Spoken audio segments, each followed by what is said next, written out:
رمضان گزرا رہے ہیں، لیکن اللہ رب العالمین نے اپنے پیارے نبی صلی اللہ علیہ وسلم کو شمسی حساب سے نہیں بلکہ قمری حساب سے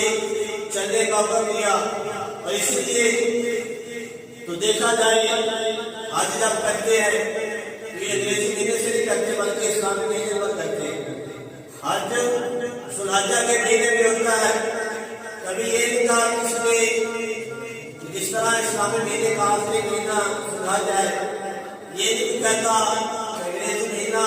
آخری 12 دسمبر ہے، آج بھی 12ویں مہینے میں کرتے ہیں آخری مہینہ ہے، جس طرح اسلامی مہینے میں آخری مہینے میں حج ہے